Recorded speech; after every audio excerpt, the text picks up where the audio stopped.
no reason.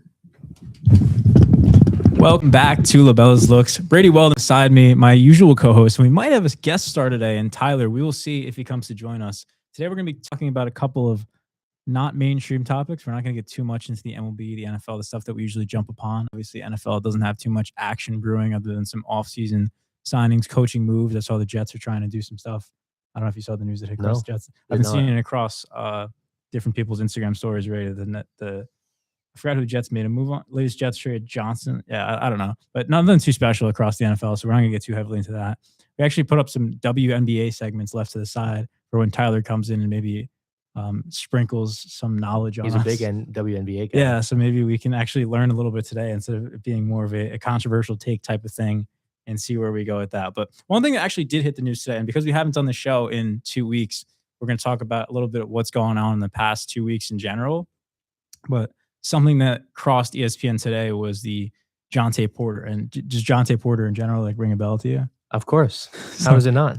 Infamous NBA betting scandal. Of course. Oh, wait, that was. I think I know what you're going to say. That was real. What was real? This news. Yeah, it was on ESPN. So I didn't see it on ESPN. I saw it on Instagram. I didn't know that. I thought that was just like a post that was just not real. It seems like his comments were turned off on the one post I saw about it. Unless I'm thinking of a completely different thing. It's just that he signed with the team. Okay, yeah. I did see that. That is insane. United States Basketball League team, which I don't know much about the USBL, but the Super Hawks have signed him to a deal. Where is that located? Couldn't tell you. And we could find out where the Super Hawks are. I don't even know what the USBL is. I think this is relatively new, or it was recreated. Like maybe it was a thing way back when, and now it's come to be. Is it like Ice Cube's 3-on-3 league? I don't think so. I think this is an actual team. I love that league, by the way. You're big on that? So not big on it, but I like it. You should be big on Unrivaled then, because that's something. I mean, sure, but I'm also big on the Fairbanks 2v2 Frenzy. Is that Ice Cube's thing, or is that something else? No. Oh yeah, Ice that's the only league that I had. Yeah. Oh, that's a shout out. Shameless shout out back at home. Shameless plug.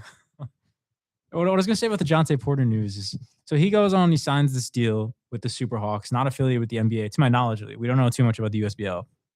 There's a lot of questions to be raised about. Obviously, legality of betting, professional sports, intercollegiate sports. Where can betting be taken to and as an extent?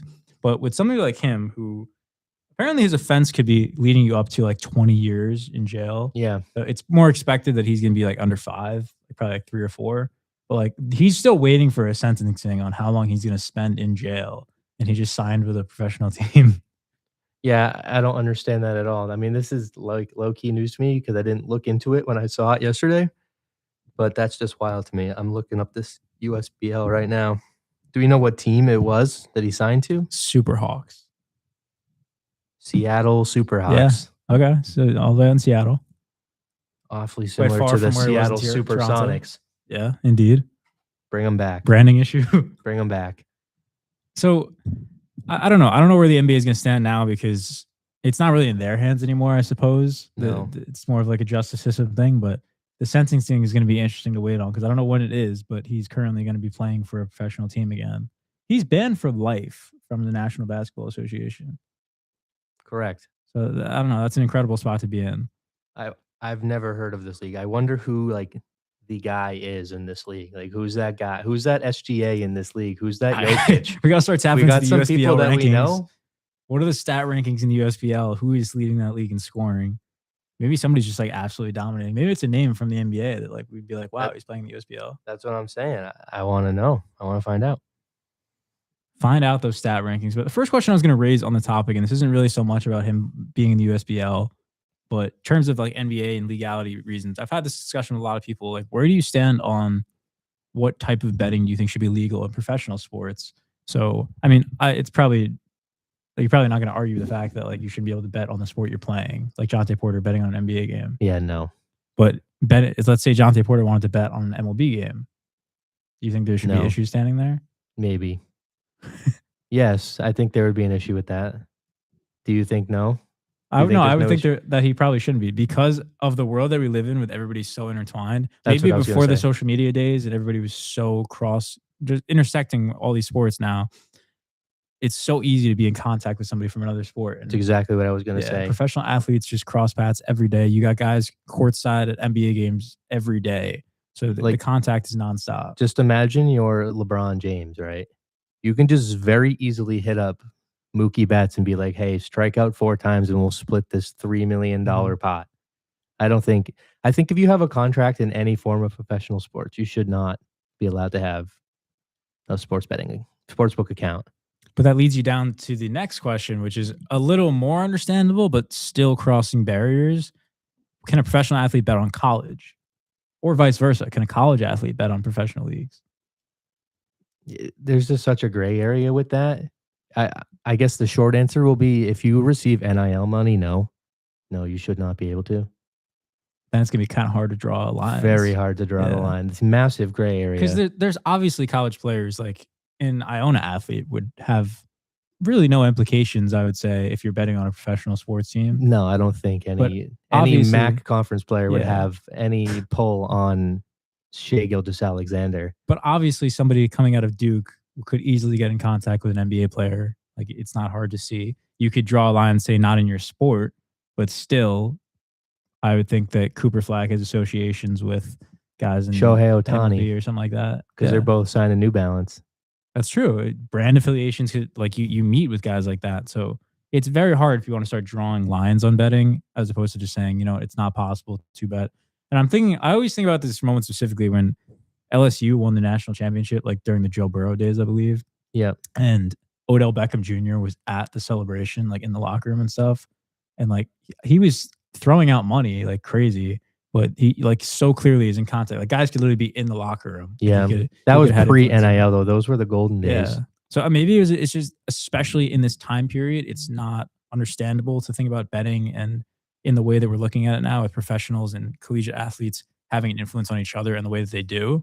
But they're just way too intertwined in the modern day, at least I would say. Absolutely. I agree with that 100%. So what are we saying our verdict is? No sports books for any professional athlete? If you play a sport at a collegiate or professional level, unless you go in division, like D2 and D3 athletes, it also applies to them? I mean, there's so many levels to this. Technically, sure, you can get NIL, but as a Division 2 or Division 3 athlete, but like at the same time, you can't bet on that player in general. You know what I mean? Yeah, I mean, I find that fitting that like there's lines to it, but nobody can not cross that line. The era of betting and all that. So now, what about? Let's spin that one more time and say, what if I worked in the front office? I don't get NIL, but I'm not a contract. I'm not under contract with the team. I work for the team. Front office should have no way in on betting at all. And here we have Tyler, you think it should be the conversation, which we'll open it back up. Are you good? So the conversation right now is, you know, Jonte Porter and the NBA scandals and all that?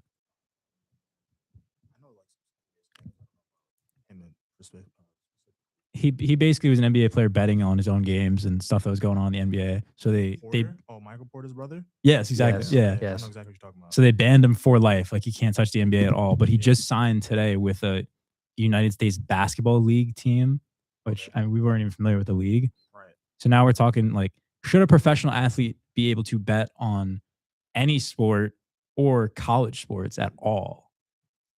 No. It's too rigged. You can't have it rigged because as a person who indulges in some betting every now and then, if you told me you were gonna throw and I could get some money into it, then I'm here for it. But if I don't know that I'm putting the over and you're gonna do the under on purpose, you're screwing me up, and that's my money, and that's where I can't have that happening. And collegiate athletes should have also no ability to bet on professional sports because of the amount of pull that they have. Ooh, that's a little. It's a harder line to draw. It's a harder line to draw, and it's just when it comes to college, you don't necessarily have that same pull in the league, especially, but also in betting in college wise, you can't really bet on individual players' college. You can bet like teams winning stuff, but you can't really bet on a certain person's performance, to my knowledge. I don't know if that's if that's changed or on every different betting thing you could change that. I think it generally depends on that. I think it, to some extent, you probably can. Like imagine on like a team like Duke, you probably could start pulling players. I don't think you can in the state of New York, honestly. Well, state of New York, you can't really do anything in terms of betting. I mean, I don't know. Bet. You can't. There's no like casino stuff or stuff like that. But in Connecticut, you can. Like, I've been to Connecticut and I look at my betting app. It's like, oh, it's casino. Oh, there's no casinos here. I didn't know that. Yeah, once you cross, Yeah, nothing really cool. once you like, so I left on a cruise once out of New York, and the Yeah. second you leave the water I left at a Jersey. Then they Once you leave turned all the water, slots on. Yeah, you can go. I've been on a cruise before. You couldn't go in the casino until then. That's actually really cool. I didn't know. It's like that everywhere, though. Yeah, even No like, matter where you take it out of. I've even taken one like out of Miami. yeah, in Florida too. Like you have to wait till you leave into the water before you allow to go to the casino.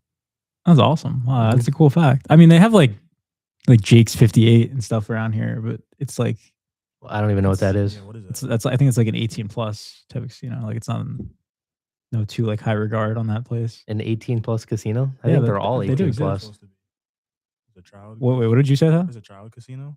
a child casino? You're saying 18 plus? Like Yeah, Well, Chuck E. Cheese. As opposed to like 21, like most casinos, if you're in like Atlantic City, like obviously you can't just like walk on the floor as like an 18-year-old. But a place like that, yeah, I mean, I think it's in the state of New York too, which is why I've never heard of we're gonna it, have so to I consider- don't know. But I've Dude. only been here 2 months. Because if I had known about it when I was 18, I'd be like, dude, that's like the spot to go. But I don't know if it's actually that's kind of like the Prize Picks vibe for like an 18-year-old, but like you can't bet on guess. DraftKings yet. I guess, Right. yeah. You're getting out there. People still be using Fliff. You ever heard of Fliff? I absolutely no flip. I don't use it, but I use it for a short period. That shit, The new that thing stuff's on- hilarious. The new thing on the block is Kalshi, where you could just. I can't stop hearing about college. It's That's everywhere. I see so many ads. The ads suck. It's like AI garbage. It sucks. Like I hate seeing the ads, but they're always just preaching like, "Oh, you could bet on anything. Like, you could bet on who's gonna be the next president." It doesn't even have to be sports related. You can just bet on anything on there. I've seen some extensive Kalshi ads, and it's getting out of It's hand. gross. It does seem like it's gonna be the future, though. Like if it keeps building and stuff that like you can't bet on sports books. It's not a good thing to build on. It's promoting gambling outside of sports, so it makes it a wider audience, so anyone can gamble. So it could be really negative on the populace. I mean, I will say it is promoting more than sportsbooks do, as you said, like stuff that's not sports related. People aren't usually going to bet on. But next topic I wanted to talk about, actually, since you're the man for this topic, we wanted to learn a little bit about the Unrivaled realm and really what's going on in there. Are we talking playoffs yet in Unrivaled, or is this still closing up regular season? Playoffs are about to start. I actually have tickets to go the semifinals, and they're bringing it to the Barclays Center next month at the beginning of the month next month. Do you know what teams they're going to be at, or is just you have tickets for a specific matchup? I don't know the teams yet, but that doesn't really matter to me because it's about the experience of seeing in the period, and I think it's going to be like really good energy in there because like they went to Philly this year, so most of in Unrivaled, all the games are in Florida. This year for the first time they had an outside game, which was in Philly, and that was crazy. Like everyone loved it. Like the energy was great. I didn't see it in person, but like it was really well received. And that opened the door to like more outside places going to be. And now they was like, oh, they put it in the Barclays Center. So that's another like new addition that was like out of nowhere. They were like, we're going to be in here, and that's going to be during the playoffs. And I was able to snag a ticket. So, You got a team that you watch closely, like out of all of them? No, I'm just supportive of the players. So I don't have like a direct team that I like, but I know the Rose won last year. Andrew Reese just came back. Like midway through the season, she just came back like last week. She wasn't playing. She wasn't in the league, and then she just came back. It was like a big thing, and it was very weird because there was like a trade. There was like a 3-team trade, and 2 teams traded a player. 1 team traded a player away, got nothing returned. I think that was the Rose, and then Andrew Reese came back. So it's weird how that worked. I wouldn't even think about trades in this league. It's just one of those things that's First time. not the WNBA. It was the first time So- thing ever. It was just like I just opened my phone. A trade happened. I'm like, this is new. They never traded, but this is the second year of the league, so it's still all brand new. Yeah. Something interesting. I was looking at the rosters before. If you click on the black and white logo, so Phantom BC has Kelsey Plum, but also Sabali's sister seems to be on that team. I think her name's, I don't want to mispronounce it, like Satu Sabali. Satu was on the team. I don't think she's playing because she got hurt during the end in the playoffs. So she hasn't been playing, but she is like she was supposed to be in the roster, like that was her spot, but she got injured at the end of the W season, and I think she's been recovering since. Same thing with Nafisa Collier. She got hurt in the playoffs, and Yeah. she just couldn't make it back for Unrivaled because she's like the co-chair of the league itself. Her, and I think her husband, low key. Wow. Like that. So these rosters are what, like 7 people?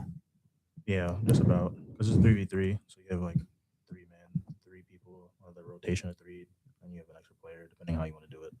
And this might sound a stupid question. Is the court like the same size as a 5v5 court, or is it smaller for a 3-on-3? That's a great question. Because they play full court. I think it's the same, but if it's not, it's like I definitely think like the 3-point and stuff like that is the same. Yeah. If anything, they would probably just shorten the half court, but I think it's still the same, honestly. But for the most part, I still think Especially if they're playing in an arena like Barclays, like it would just be I'm easier. pretty sure it's the same. Yeah. It's just more fast paced, I guess. I think that's what the girls always say. It's more fast paced because there's a lot more 1-on-1 action. Yeah, I mean, there's not so much going on off ball with 2 less players on your team. Yeah, they run. They said I watch videos where they run plays where like sometimes you just gotta go get. It's more often you gotta go get a bucket 1-on-1, which is really nice. And then that goes into the 1-on-1 tournament, which was good for them because Chelsea Gray won and she won 200 grand, which is a lot of money. Wow. That's a lot of money for them, and it's a lot of money in general. But it's a good step for them for comparing it to like this brand new league is paying them better than the W is that's been here for 25 years. It shows like it speaks values that like the W needs to really step it up. Like this new league can bring it and pay these athletes right. You need to do your part and pay them. Is this affiliated with the WNBA at all? No. So it can just use their athletes, even though it's not? Well, you're not like in the W, you're not, unless you sign like a certain contract, you're not tied to that team. So a lot of the times in the WNBA, since they don't get paid a lot, to make ends meet and for the lifestyle they want to live, they go play overseas. Like right now, who was it? Damn. Oh no, yeah. How can I forget my own? Brianna Stewart. She's just signed to play overseas as well, and I'm pretty sure she's in on Rival right now. So she's probably going to do that right after it ends, and then go into the WNBA season whenever they finish the CBA and get that signed. Wow, this is an interesting league to me because there's not a lot of spotlight on it, obviously, but you can't really fathom this occurring with like the NBA, where it's like you're filling the off season with this type of stuff because it feels like the NBA they need the months off, and it's crazy. I think the girls need the months off, but the problem is for me, the girls' season is too short. They need to extend the season. I think it's like 36 games, 30-ish games. That's season. Crazy. So I think it needs to be like moving up to 52 and then 64 max. Like I think 82 games in the NBA, like it's good, but it's kind of too long for the players. Not for the viewer, it's fine, but as a viewer, it's fine. But for the players, it's just too long, and then a lot of injuries happen, especially in this day and age. I mean, with, yeah, like, medicine and stuff being better, like players get injured more because of the type of injuries they get. I mean, there's also just a bunch of talk going on right now with how Adam Silver is trying to combat tanking, and then a couple years ago with when they added the minimum game threshold for awards, like it just causes a whole mess of things. Yeah, Adam, he's not my commissioner. David Stern's my commissioner. Rest in peace. Adam, he just doesn't have the moxie. He just doesn't have the balls. He doesn't commit. Like David Stern, he was strict. Like David Stern wouldn't let them slide. He vetoed Chris Paul going to the Lakers with Kobe. He's like Melo had a story that Carmelo Anthony had a story that when he first came in the league, he still acted like how he was, a kid that made it out from the hood, still around some of the wrong crowd, stuff like that, could potentially get in trouble.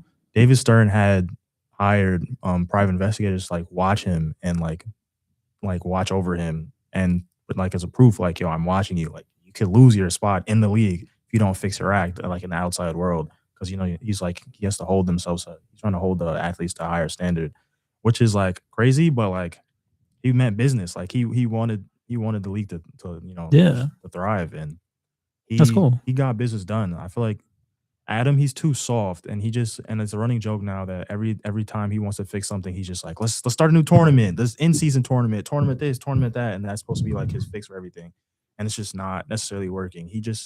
I don't know who he has around him, but the ideas that are coming to him aren't that good. I think the in-season tournament was okay.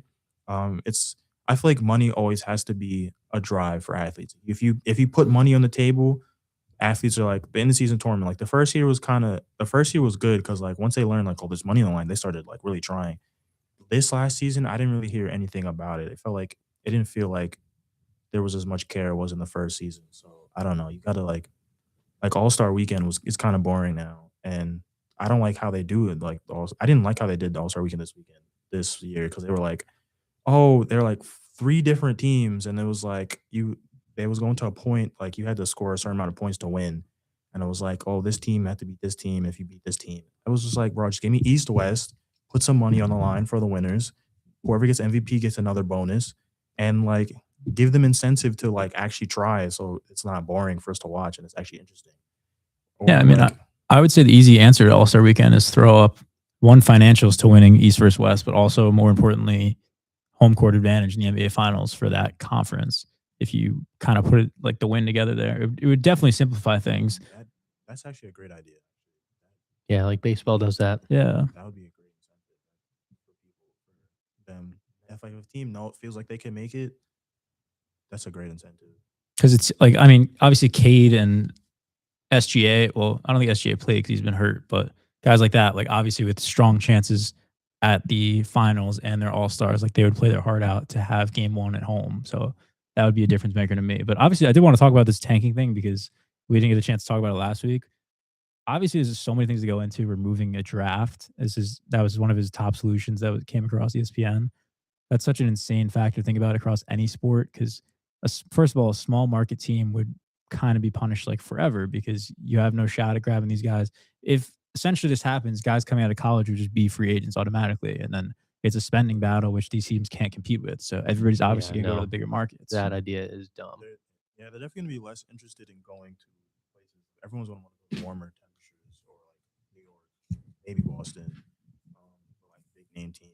Like, who wants to go to Utah Jazz? Yeah, I mean, you'd be thinking about a ring coming out of college. Like, there's no reason to go to a place like Utah.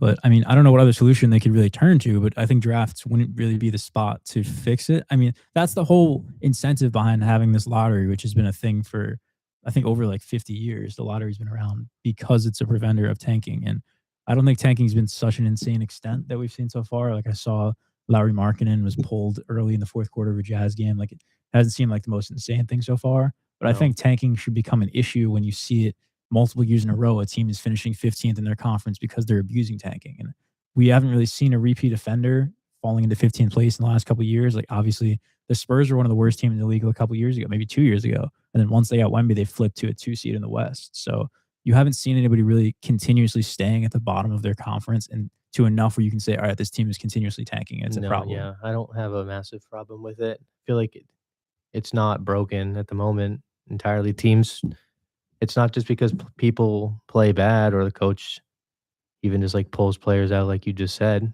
Maybe we have a front office problem. They just don't know how to draft correctly. Yeah, I mean that also is like the hype of a sport. Like, you're putting mock drafts together as a media member. Like, you're doing all this prepping for what this team's going to be next season. And then it's just like, oh, they put enough money out to get this top free agent that came out of college. So I think tanking is natural in these sports. I think you're just bound to rebuild at some point, unless you're the Pittsburgh Steelers, and you never will. I don't think sometimes it's not on purpose. Sometimes you're just not good. Like you just don't have the talent on your team. But I think more so the issue with the draft isn't the draft itself. I think the lottery's rigged. I don't think Dallas should have ever got the first pick. That's a whole different conversation. I think the problem is the lottery is rigged. Adam Silver isn't man enough to admit that it's rigged because some of these picks just should never go. Dallas shouldn't get to trade away Luka, make a terrible trade, and then next thing you know, they get the first round pick in the same year. I just don't understand. They weren't even the worst team in the league. No, I don't. Not I even forget close. what odds they had, but it was not in their favor. Like they weren't even close to being the worst. If anything, they were like maybe the 10 seed max. But like you still have Kyrie, you still had Clay. Like Clay could be a little washed, but still 4 rings. He still doesn't really matter.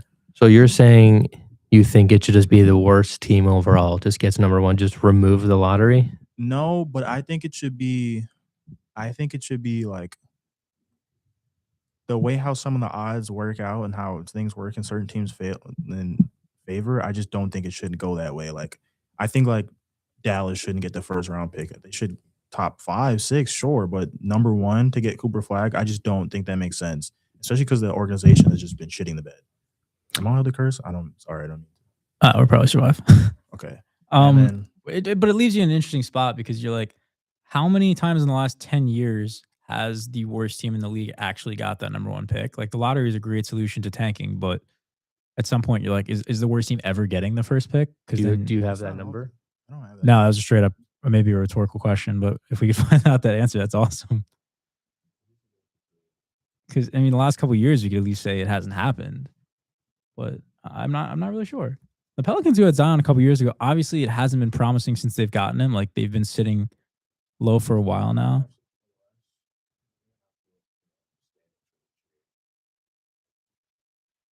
Oh yeah, that'd be smart actually. Like, yeah, I didn't realize that how bad the Pelicans have been the last like 3 years, but they're one of the teams who have been sinking in the bottom of the West for multiple years now. Which is funny because they brought in people like Brandon Ingram, Mhm. who was good. You had Zion, but you just have to make Zion come in shape. When he's in shape, he's ridiculous. Like when he's able to play 35 plus minutes, come up and down the court, and be the freak that he is, he's a factor. You had Brandon Ingram, you got rid of him. He's on the Raptors and he's killing. So that was a terrible idea. And I don't know. I don't know what they're thinking in that front office, honestly. It's been downhill ever since they lost Anthony Davis, DeMarcus Cousins. When they had that duo, that was tough. It's a legendary period of time. Like that team was very underrated because those two were hard to stop. That was probably prime Anthony Davis. Like that was probably like the best he's been. That was before like his ridiculous amount of injuries. I'm looking at. I don't know if you're looking at the same stat, Brady. Last time was 2018, where the Suns got DeAndre Ayton. I didn't see that exactly, but what I see here is that since the lottery odds were flattened in 2019, the worst team has never won the top pick. Since what? Since the lottery odds were flattened in 2019. Oh, since 2019. Okay, the worst team has never won the top pick. So I think 2018, when Ayton was probably the last one. I don't remember the Suns being that terrible, but I guess that was kind of like young Devin Booker and nobody else around period. Something like that, yeah. Oh, interesting. Yeah, so I mean, that kind of proves our point that like it's the worst team is not doing other than. Here's another question to raise. We should look at this too. Other than Wemby, has there been a pick since 2019 that completely flipped the franchise the next year? Like in a good way or a bad way? Well, ideally in a good way. Yeah.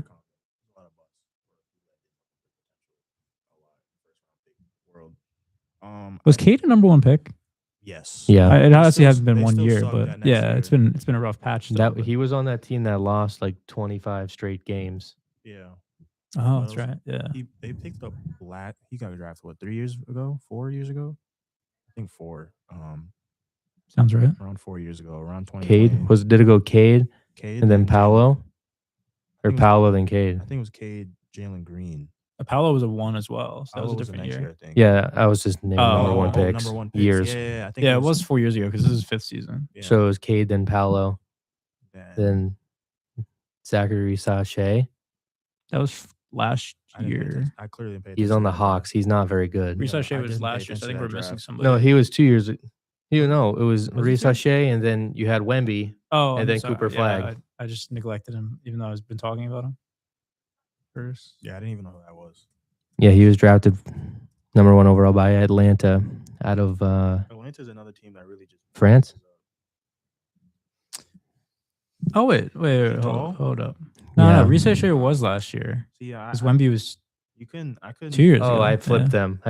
Then the Hawks tried to take a page out of the Spurs book by taking a Frenchman, and it didn't work. Yeah, I wouldn't do that either. But like Wemby, we seen the footage. We knew he was nice. We seen the tape. Like he's been playing since 15, 16 professionally, and yeah, I mean it was kind of hard not to take him at the first overall pick. The guy's like 7'4". Right now we're in like a European craze where like the Europeans right now are like dominating the league. Like our top like 5 of the top 10 players are European. Mm-hmm. Wemby, Jokic, Luka, all those SGAs. Yeah, Canadian. Yeah. So that's kind of the takeover. That's the whole reasoning behind this All-Star weekend that happened, which was it could have been worse, but the structure of it was a little odd. Yeah, and the problem is like the Europeans don't really care for the All-Star weekend. So that's a 2. No, not to say that I might have sprinkled some cash on All-Star weekend, but I was a little bit disappointed when Luka and Jokic started for the World and then sat after 2 minutes and didn't play the rest of the tournament. I thought that was kind of dumb. I think Jokic was coming off injury though, but it's still kind of stupid. The NBA just has an availability problem and a That's what I mean trying by problem. that's what I mean by like it's too long. The season's too long for players because they just get injured. Or All-Star weekend should be like a little bit longer. Um, so like they get a little bit more rest. That's Try to fair. get Yeah. into Kind of it. like the NHL. Their break now is like 2+ weeks. Ooh, that's a little too long. I definitely like the week of All-Star weekend. That week you should get off. You get the weekend to play, and then you come back by like Tuesday that next week. Well, is the NHL still doing an All Star weekend? No. Or this was the All Star No, weekend the for the Olympics. well, this year the Olympics replaced it. Yeah, they do that. So they're not then going to the do an year All Star weekend at bef- all. No, it got canceled That's interesting. entirely. So they have All Stars. No, but that's a valid reason because a lot of players go play in the Olympics. Like basketball, like the WNBA, they went on pause during the 2024 Olympics because that's during Yeah. they played during the summer. Yeah, yeah, A lot yeah. of players went out, so like it goes on pause. And then the year before that was the just USA versus Canada thing in general. Yeah, Oh that my was really God. cool though. That I was say, cool. Yeah, they've been cooking with their All Star weekend. So- but I'm surprised. So maybe they just elect All Stars, but they're not going to play. Probably, yeah, Yeah. I would say so. But at the same time, like I said, it's like a 2+ week break. But But here's a lot of NHL players are still playing. They're playing for USA or Canada. Yeah. So ponderous question for you, because on that topic, and I think actually, since you just alluded to it, USA, Canada, and I think Finland were completely made up of NHL players, which is pretty cool. But as you probably heard, Sidney Crosby's out 4 weeks now because he got injured during the game against Czechoslovakia, so he couldn't play against USA in the gold medal game. That was one of the biggest names in the NHL. Didn't participate in this championship game, and everybody's obviously like, that would have helped Canada at least a decent amount. Both teams were made up of NHL superstars, but this was the first Olympics in a while that NHL players were allowed to participate. Sidney Crosby gets injured. Now he's out a month since he returns now for the Penguins. So how does that hurt the NHL during the season? And is that reasoning enough where the NHL would ever say we're not going to have our players play in the Olympics? Oh, you're saying in the fact of like, oh, the Penguins should be up in arms because their best player got hurt during the break. Because not only is he missing a game, he's missing a whole month now. Of the Yeah, season. yeah. I mean, the only way you can avoid that is just not play. Yeah. But what is the Penguins front office going to do? Tell them not to play? Yeah, like it's the risk isn't worse than the reward. Like the reward of playing in the Olympics is way better than losing out in a month. Like injuries are definitely can happen. Like players can get injured during the Olympics, basketball wise, other sports wise. But to try to come home with that gold medal hardware, like a lot of players always say that like that's one of their biggest accomplishments is winning a gold medal. Yeah. And like even like basketball, like Melo never won a ring, but he always is like proud of those gold medals. And I would be too. Like it's only a competition that happens every 4 years, like summer wise, 2 years for the winter. But that's a big accomplishment because you're competing against like in your respective like leagues and NFL, NBA, NHL. Usually you're playing against the best of the best, but this brings you to a world stage, and like this brings all the countries from all over, and then you have to go against. It really brings from like that hard to get into league, and it broadens it, and so it brings in the best of the best from every country. And some people that aren't in the league but are really that kind of caliber deserve to get to be on that stage and really show like they're like that. I mean, that was a excellent way to put it. It's just it kind of sucks. Like it would have been obviously a better contested battle, which it was an amazing game, 2-1 overtime thriller between USA and Canada. If Crosby was there, it would have possibly been a different story. But I mean, that's kind of the just how things go. But yeah, I mean, prayers up for the Penguins now losing Crosby for a month, their captain. But I don't know, it is what it is. But something I also saw from the Olympics, another interesting topic was, did you guys see the payout breakdowns for each country depending on what medal you win? No. So like a lot. Olympics never paid. But the point about winning the Olympics was always about the notoriety and the fame you get. But some athletes are winning like hundreds of thousands for a gold medal. Which is good money for us. It just depends on like for us as common people, that would be like, oh, I'd love that. But like, for them, sometimes it's not a lot. Like in the like track. When you win the Olympics, I think you get maybe $100,000. But when track is probably the biggest sport in the Olympics. And the most athletes you have to compete against in the Olympics is in track because you just have to compete there's so many athletes that go in. Like each team, like in the 100, each team gets like 3 athletes and you're going through all the rounds and going through all these athletes and competing, and like if you win, like the money is based on the money you get is changes by the country. Each country gives a different payout to their athletes. So the Olympics doesn't really pay like the countries. They pay out their athletes for winning Yeah. and bringing home the hardware, and that changes by the country. The U.S. isn't that much, but if you win a gold medal, that is a huge endorsement thing that can bring you millions. Like that, you could just you're so marketable after that. That is So truthful. that's Yeah. like that's not only to get the glory, but the money that comes follow. It's like if you like an artist does the Super Bowl, you don't get paid for doing the Super Bowl as the artist, but the fame and the notoriety and how much you know influx of people you're getting into your music, you make so much money off of that. Yeah, I mean, as you said, endorsements would be something that pops out, especially for United States players coming out of these things. Like everybody wants a brand deal if they get a gold medal for their country. Especially United States only brought in 12, and a good amount of them were from the women's team. So it's a lot of opportunities for them to flourish on their own.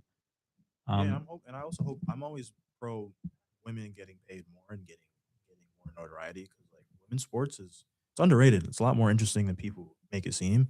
And like I'm a big WNBA fan, and you know they're underpaid, but like it's good basketball, and women don't get talked enough in sports. Like, but it's still good. It's still good sports at the end of the day. I feel like people are just so blind to it, and they're like, "Oh, women, da da da," and they're like, "Why would I watch that?" I'm just like, "You're missing out on some good sports right now for no reason. Like, you got to get out of your own head and enjoy it." It's I actually saw entertaining. yesterday, I think it was ESPN or some network is doing, instead of Sunday Night Baseball, they're going to Yeah. replace it with Sunday women's sports in general. Yeah. Yeah, women's sports Sundays. I respect it. Cool topic. Yeah. You can catch baseball anytime, and then baseball is really the problem with like um sports like that, like baseball, especially like living in New York. We see a lot of Yankees and Mets games. You can always go on like the Yes Network or and see like the Yankees. Hmm. But like seeing global, like even basketball, seeing like things like global games, like it's hard because like they don't. It's not. You can always get most of the time you get your period like specific like where you live location stuff. But like if I wanted to watch like let's say like a jazz game, it's gonna be hard for me to find that because it's not easily available Yeah. for me if they're not playing it on like a ESPN.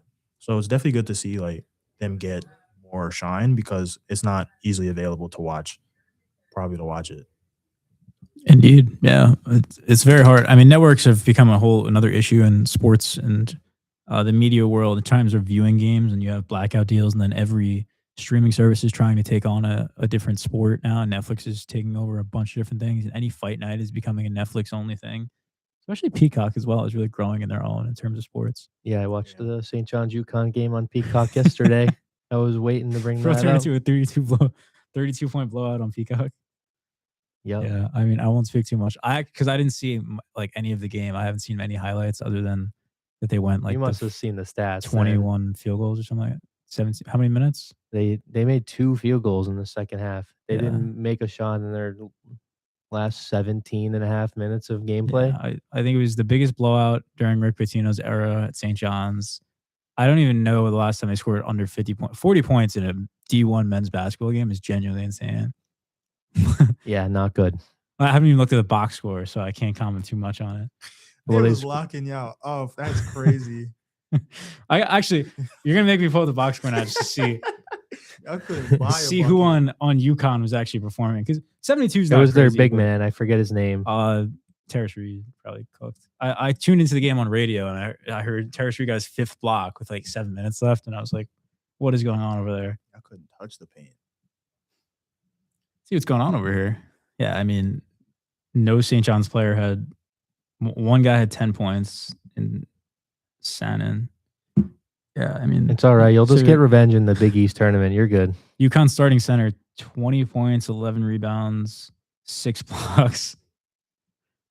It's quite a game from Taurus Reed. I'm not gonna lie. Other than that, like the scoring production from everybody else in UConn wasn't like crazy. It's just defensively that was an insane game. Yeah, I mean, seems like it. Looking at it, 3 for 10, 3 for 14, like 0 for 5. Dylan Darling 0 for 5. When I literally just wrote my assignment on him and he was cooking in the last game. That's an unfortunate turn of events. Guy only needed to be out there for 15 minutes. They only had 8 turnovers. Like you would think dropping 40 that they were just giving the ball up like crazy. Yeah, what were they shooting percentage-wise? 20% from the field. Yeah, now you just can't have that. 0 for 4, 2 for 5, 3 for 10, 1 for 6, 3 for 14, 1 for 3, 0 for 5, 1 for 6, 0 for 3. Like people was Yeah, putting the it's ball not a up pretty and not showing. making nothing. Heading towards the Big East tournament, this was an ugly one. When does that start? Big East tournament? Yeah. Got to be very soon. Is it the first week? Because Max is next week, isn't it? It is next week, yeah. I haven't caught a single They are caught a single the eye on the 8 game? seed. Iona is the 8 seed out of 10. They're 8 right now? Yeah, I believe so. I thought they were a little higher. Lost to the number 1 team. Barely double OT over the weekend. Big East tournament starts March 11th, which is Second. March 11th is Wednesday. So 2 Couple- weeks from yesterday. Yeah. Yeah. Not bad. So there's not a lot of time left for these teams to really extend. St. John's was the number 16, I think, yesterday. Yeah, 15 or 16. Going up against the 5, I think UConn is. UConn, I don't know. UConn might go higher now, even though. Yeah. Even though that was a beat down and a half, like St. John's was still on a 12-game win streak. So I imagine UConn goes up. 13, actually. They did extend to 13. Yeah. That's probably right. And I was like, I'm telling you, I did my assignment on this. And that was their longest win streak in 41 years. Yeah. It was big. Yeah. I don't know. I have to imagine Connecticut goes up. But here's a ponderous question I'll throw at you to kind of end the show because we'll cut it a little earlier today. To stay on the NBA tone a little bit, how many current NBA players would you say are? I'll do. This is a 2-part question. First one is how many current NBA players are top 20 all time right now? Current? There's like 3 immediately that's like a guarantee. I'd say. Yeah, I was about to say 3 immediately. I got 2. I got LeBron and KD. Oh, Steph. Yeah, that's what I was gonna say. That's the 3 I have. Or if it's easier, you could say how many current NBA players are top 5 all time in their position, if that's easier for you. That's actually harder for me. Okay, then we don't do that. It's still 3. It's still LeBron, best small forward ever. Steph, Best point guard ever. he's probably my. I'd put him as my best point guard ever. I have him over Magic. Yeah. And then you have KD, probably I probably put him second or third in the small forward position. And then I mean, bro, is Jokic there already? Top 5 center of all time. I mean, he's definitely like approaching the top 20 portion he's of that 10. question. He's top 10. I think my top 5 is out of order: Hakeem, Shaq, Kareem. I'm not a Bill Russell or Will Chamberlain fan. I don't respect the Bro, don't plumbers. believe in the 100. They're plumbers. I don't respect it. Oh, the 100 is fake. Until we drop the footage, I don't believe it. The footage that we've seen before that time period I've is seen crazy. footage of Jackie Robinson hitting it out the arena. So what are we talking about that you can't get me this footage?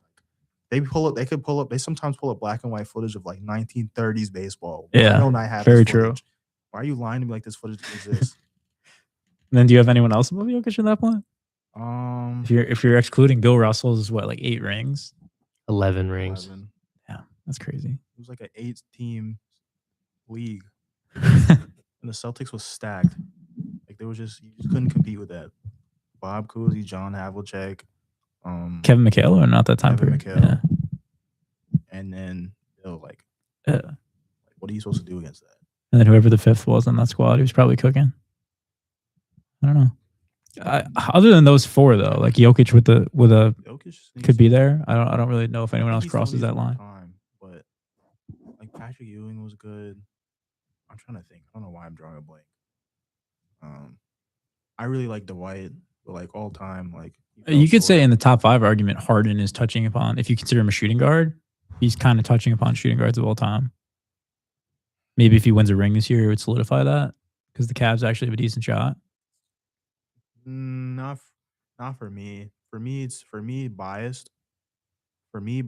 Super biased. D Wade's my number 1 because that's my favorite player. That's not ridiculous. Oh, Other than Jordan. other than that, yeah, it's not ridiculous to say. Like he's my number one, but like very biased. But like Jordan's definitely the goat. Hmm. Goat. You know, LeBron's my goat.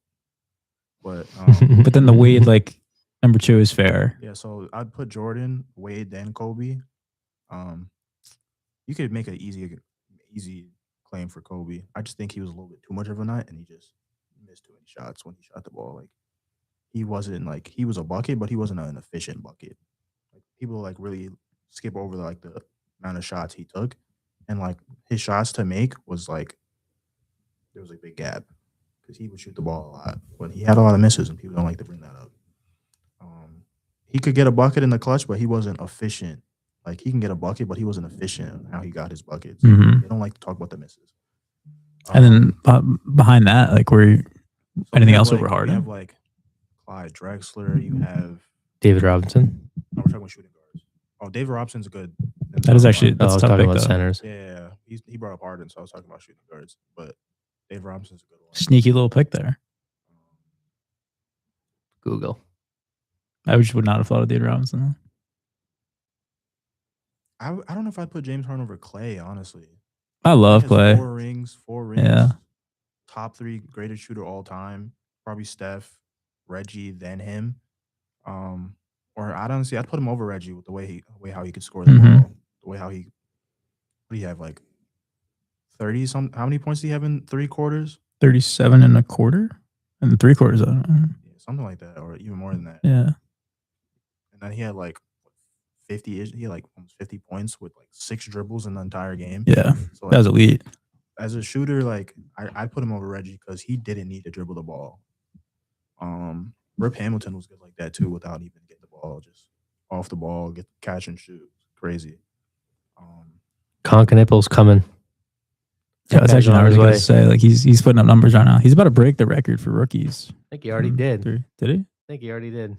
I could be wrong, but He was if definitely he getting didn't, he's close. close.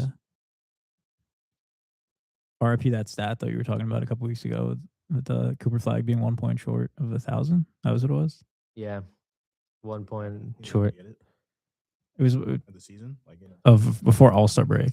It would have He's- been like the 3rd or 4th duo all time of 2 rookies to score 1,000 points before the All-Star break, and Cooper Flag had 999.